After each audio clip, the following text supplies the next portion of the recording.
Assalamualaikum warahmatullahi wabarakatuh. Perkenalkan, nama saya Rizky Ayusa Putri. Saya ingin menjelaskan bab 1 tentang sistem informasi penduduk desa.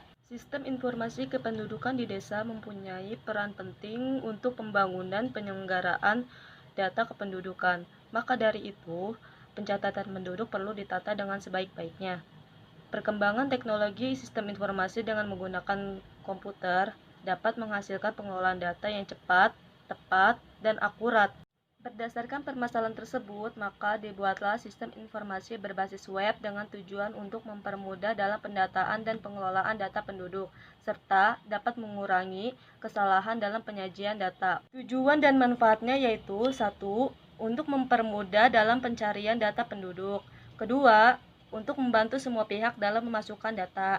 Ketiga, untuk mengetahui data penduduk secara terperinci. Metode penelitian yang digunakan adalah metode pendekatan kualitatif, deskriptif, dan model waterfall. Ruang lingkup penelitian ini adalah pembuatan data penduduk dan surat permohonan seperti kartu keluarga, KTP, dan surat keterangan kelahiran atau kematian. Bab 2, landasan teori. Di bagian pertama ada konsep dasar program. Contoh konsep dasar program itu yang pertama ada program. Program itu runtutan atau himpunan instruksi perintah tertulis yang ditanamkan ke dalam komputer untuk menyelesaikan masalah. Yang kedua ada bahasa pemrograman. Program biasanya ditulis dengan bahasa perintah dan dapat dimengerti oleh komputer. Yang ketiga adalah basis data, kumpulan informasi yang disimpan dalam sebuah komputer yang berisikan informasi tentang program aplikasi yang akan dibuat. Yang keempat adalah metode perancangan aplikasi. Itu adalah sebuah metode yang digunakan untuk membuat desain dari aplikasi yang sedang dibuat. Lalu di bagian kedua ada tools atau alat pendukung. Contoh tools dan alat pendukung itu yang pertama ada IRD. Biasanya IRD ini dalam program aplikasi ini dibuat untuk menjelaskan antara relasi-relasi yang ada dalam database. Yang kedua adalah LRS. Kalau IRD udah jadi, kemudian kita upgrade ke LRS. Yang ketiga itu pengkodaan. Pengkodaan ini kegiatan menyusun kode-kode perintah yang bakal digunakan untuk keperluan program aplikasi yang sedang dibuat berdasarkan programnya. Assalamualaikum warahmatullahi wabarakatuh. Saya Noval Abidin. Saya akan menjelaskan bab 3 tinjauan perusahaan. Sejarah Desa Bantarjaya adalah salah satu desa yang ada di Kabupaten Bekasi yang terletak di depan pintu gerbang Kecamatan Pebayuran. Diri pada tahun 1956, Desa Bantarjaya adalah desa induk yang ada pada tahun 1980 dan dibongkarkan menjadi dua desa, di antaranya Desa Bantarsari sebagai desa pemekaran dan Desa Bantarjaya sebagai desa induk. Struktur dan organisasi fungsi Desa Bantarjaya itu ada kepala desa, pembina, ketua, wakil ketua, bendahara, sekretaris, sekret olahraga, sekret pertanian, sekret kesehatan, sekret kepemudaan, dan humas. Tugas kepala desa adalah menyelenggarakan pemerintah desa, melaksanakan pembangunan, pembinaan kemasyarakatan. Tugas sekretaris desa adalah melaksanakan urusan ketatarusahaan, melaksanakan urusan umum seperti penataan administrasi perangkat desa, melaksanakan urusan keuangan seperti mengurusan administrasi keuangan, melaksanakan urusan perencanaan seperti menyusun rencana anggaran pendapatan dan belanja desa. Tugas kepala urusan yaitu ada kepala urusan tata usaha, yaitu melaksanakan urusan ketatarusahaan seperti tata naskah. Kepala urusan keuangan melaksanakan urusan keuangan. Kepala urusan perencanaan melaksanakan perencanaan seperti menyusun rencana anggaran pendapatan dan belanja desa.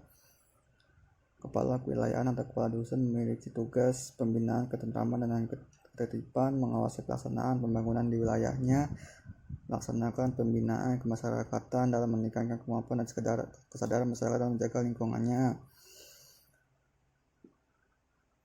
Fungsi kepala seksi adalah kepala seksi pemerintahan, yaitu melaksanakan manajemen data pajak pemerintahan, kesejahteraan, dan pembangunan sarana prasarana pedesaan. Kepala seksi pelayanan adalah melaksanakan penyuluhan dan motivasi terhadap pelaksanaan hak dan kewajiban masyarakat. Analisa kebutuhan adalah kebutuhan fungsional, yaitu kebutuhan situs berbasis web. Itu ada layanan umum digunakan oleh penduduk desa Bantarjaya. Pengunjung juga dapat melihat data dasar desa, profil desa, serta potensi desa. Situs web ini juga berisi kontak yang ada dihubungi oleh pengunjung untuk keterangan lebih lanjut. Dua, kebutuhan administrasi basis web, yaitu ada login, pengolahan sistem. Kebutuhan non fungsional yaitu ada perangkat keras. 1, alat masukan seperti mouse, keyboard. 2, alat pemproses seperti Central Processing Unit atau CPU. 3, alat keluaran seperti monitor, printer, perangkat lunak yaitu seperti Microsoft Windows 7, web server, web browser, bahasa pemrograman SQL, dan terpenting adalah harus memiliki koneksi internet. Sumber daya manusia ada brainware, yaitu penduduk dapat melihat seluruh data yang ada pada website. Admin dapat mengolah seluruh data yang ada pada website. Rancangan dokumen, rancangan antarmuka login, yaitu kita login memasukkan username dan password kita. Rancangan antarmuka beranda login admin, yaitu ada menu utama, data utama, bentuk chattingan, jumlah warga berdasarkan klarifikasi, jumlah warga berdasarkan jenis kelamin. Rancangan antarmuka halaman agama, yaitu kita klik data utama, terus ke agama, dan program yang kita buat itu valid. Rancangan antarmuka halaman dokumen, yaitu kita klik data utama, terus ke dokumen itu yang digunakan valid. Rancangan antarmuka halaman klasifikasi, itu kita klik data utama, terus klasifikasi penduduk, data yang kita buat itu valid.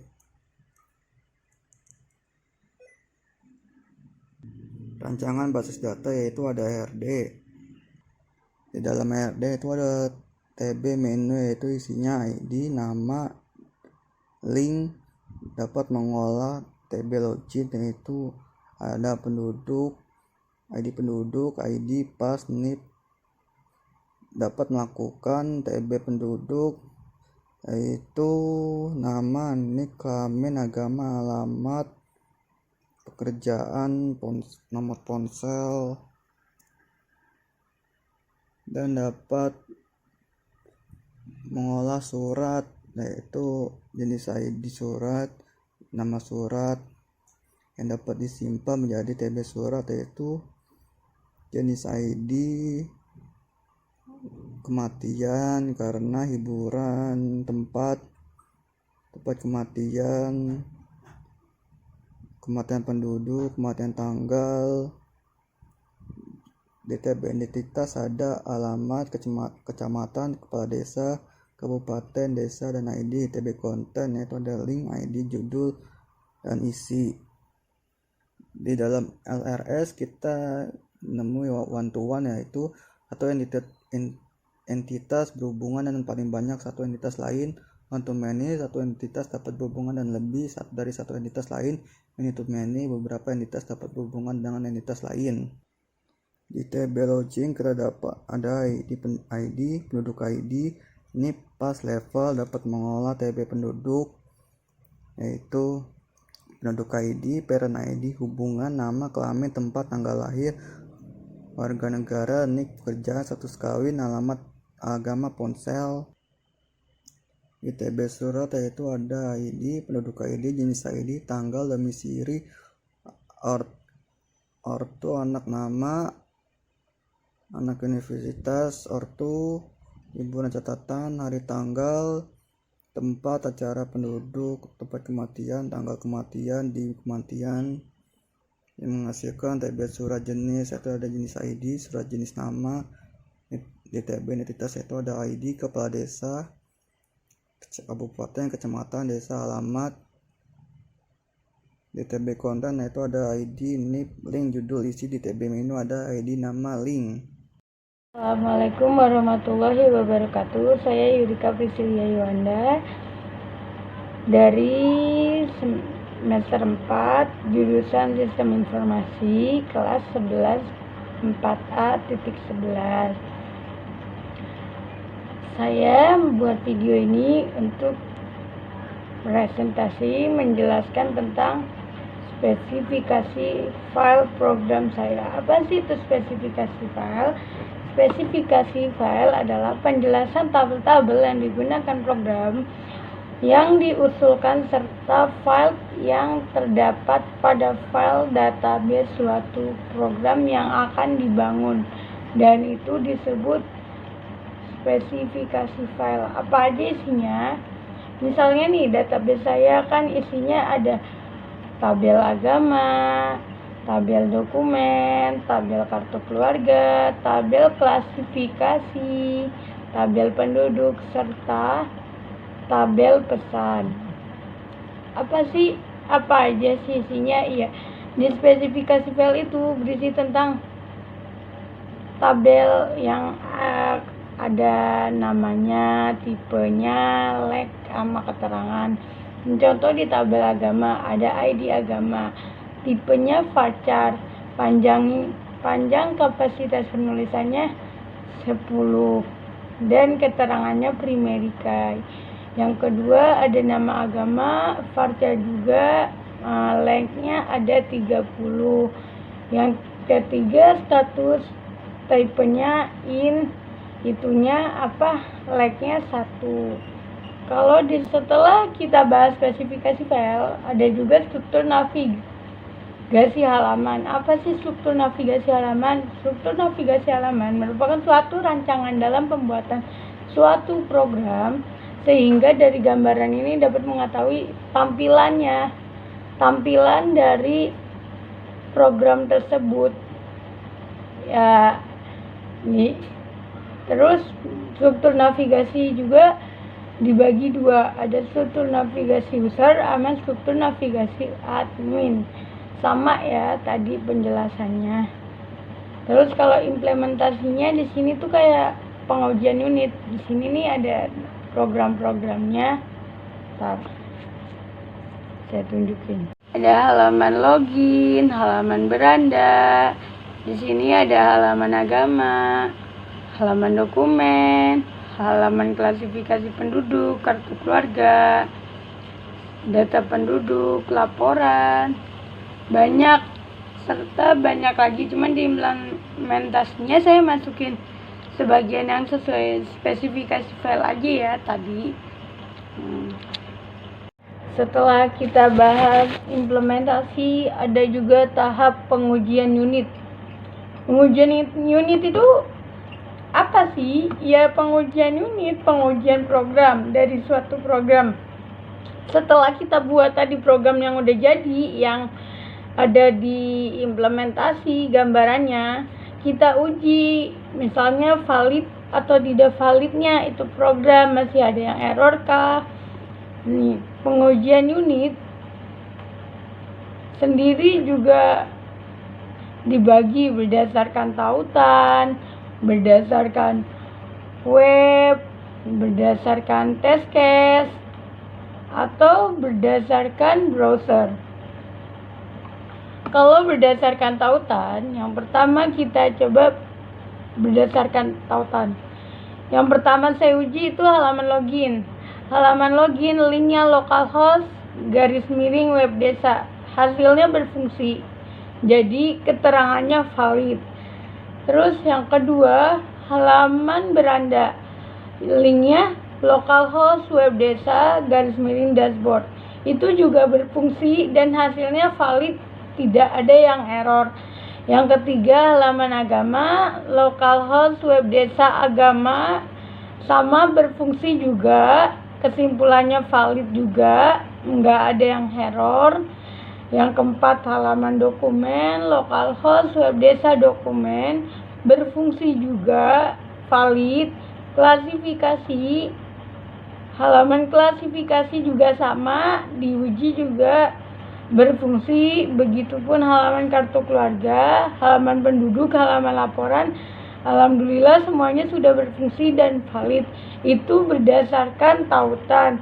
Dan berdasarkan browser yang saya coba dari 2 browser ya, karena di laptop saya cuma ada 2 browser, Mozilla sama Google Chrome, sama semuanya valid sesuai harapan. Alhamdulillah nggak ada yang error juga dari halaman login sampai ke halaman akhir program. Yang ketiga, berdasarkan pengujian tes. Nah, kalau pengujian tes ke sini berdasarkan kayak formulir gitu, kayak kita login ngisi username, email, password gitu.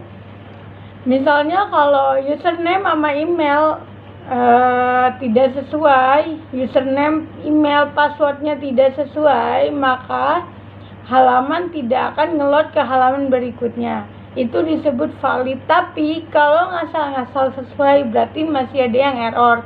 Nah, udah saya coba, saya memasukkan NIK sama password yang saya itu dengan ngasal, sistem menolak dan hasilnya valid, validasinya valid dan valid, tidak bisa masuk ke halaman berikutnya. Tetapi saya masuk ke username dan password yang benar untuk login, sistem berjalan sesuai harapan dan valid, benar terverifikasi. Nah, pengujian unit tersebut berdasarkan 3 pengujian yang saya uji program saya, alhamdulillah semuanya sesuai harapan, valid.